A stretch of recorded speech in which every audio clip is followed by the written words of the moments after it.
Hi అండి. అందరూ ఎలా ఉన్నారు? బాగున్నారా? ఏంటి యష్షు రెడీ అయింది? ఏంటి స్పెషల్ అనుకుంటున్నారా? నేను చెప్తాను కదా! ఈరోజు నా వదిన వాళ్ళు సత్యనారాయణ స్వామి వ్రతం చేసుకుంటున్నారు. సో, ఆ వ్రతానికి వచ్చామనమాట మేము. ఆ సత్యనారాయణ స్వామి వ్రతంలో ఏమేమి జరిగినాయి ఏంటి మేము ఆ వీడియోస్ తీసుకోవడం, సెల్ఫీ అవన్నీ చేస్తూ ఉంటారు కదా! మనకు కూడా ఒక మెమరీలా గుర్తుంటుందని చెప్పి ఇలా వీడియో చేసి చిన్నగా నేను పోస్ట్ చేద్దామని చెప్పి వీడియో మేక్ చేస్తున్నాను. ఎట్లా ఉందో కామెంట్ సెక్షన్లో కామెంట్ చేయండి. కామెంట్ చేయడం మాత్రం మర్చిపోమాకండి. అండ్ ఈ సత్యనారాయణ స్వామి వ్రతానికి ఇక్కడ ఏమేమి ఫుడ్ స్పెషల్స్ పెట్టారో కూడా నేను దాన్ని కూడా చిన్న వీడియో తీశాను. సో దాన్ని కూడా మీరు చూసేయండి. మేము వ్రతానికని వచ్చేసాము. ఆ టైంకి లేట్ అయిపోయింది ట్రాఫిక్ వల్ల. పంతులు గారు కథ చదువుతున్నారు. కథ చదవటం స్టార్ట్ చేసేసారు. అందరూ కథ చదివి పూజలో ఉంటే మేము సెల్ఫీ తీసుకుంటా ఉన్నాం అనమాట. అండ్ ఒక గుర్తు కింద భలే అనిపిస్తుంది కదా.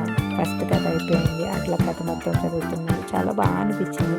ఆ డెకరేషన్ అది చూసారు, చాలా బాగుంది కదా. సింపుల్గా చదువుతుంది కదా. మీకు కూడా నచ్చిందా?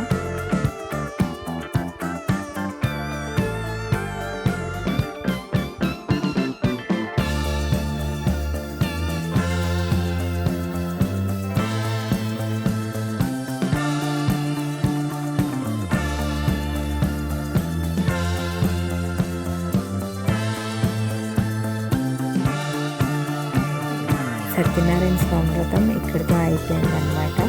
సో పంతులు గారు అందరికీ పూలు అక్షంతలు ఇచ్చి ఫైనల్గా అందరూ వారు ఎవరికైతే కోరికలు ఉన్నాయో ఆ కోరికలు అనుకుని ఆ పూలు అక్షంతలు సత్యనారాయణ స్వామి దగ్గర పెట్టుకొని నమస్కారం చేసుకోమన్నారు. అంతా అయిపోయిందనమాట. చాలా అంటే చాలా హ్యాపీగా జరిగింది పూజ. ఎంతో ప్రశాంతంగా జరిగిందంటే చాలా బాగా జరిగింది. చాలా సింపుల్గానే అనిపించింది కానీ బాగా జరిగిందనమాట. అందరూ హ్యాపీగా ఫీల్ అయ్యామన్నమాట. అండ్ పూజ చేసుకున్నప్పుడు ఆ పూజ ఎవరైతే జరిపించుకుంటారో అన్నవదిన వాళ్ళైతే ఇంకా చాలా అంటే చాలా హ్యాపీగా చాలా బాగా జరిగింది అనుకుని చాలా హ్యాపీగా ఫీల్ అయ్యారు. ఫుడ్ విషయానికి వస్తే చూసారా, స్టార్టింగే గారెలు, పులిహార, చక్కెర పొంగలి, పూర్ణాలు, పప్పు కూర, బంగాళదుంప ఫ్రై, పెరుగు, రోటి పచ్చడి, పప్పుచారు. అండ్ అలాగే ఈ పూజకి సాంప్రదాయంగా ఉండాలని అరిటాకులు, ఆ తర్వాత వైట్ రైస్, అంతా అయిపోయాక కర్డ్లో తినటానికి అరటిపళ్ళు కూడా. సో ఇదన్నమాట ఫైనల్గా. మీకు ఈ వీడియో ఎలా ఉంది ఏంటి అనేది నాకు కామెంట్ సెక్షన్లో కామెంట్ చేయండి. అలా చూసి వెళ్ళిపోకుండా సబ్స్క్రైబ్ చేసుకొని వాళ్ళు ఎవరైనా ఉంటే నా ఛానల్ని సబ్స్క్రైబ్ చేసుకోండి.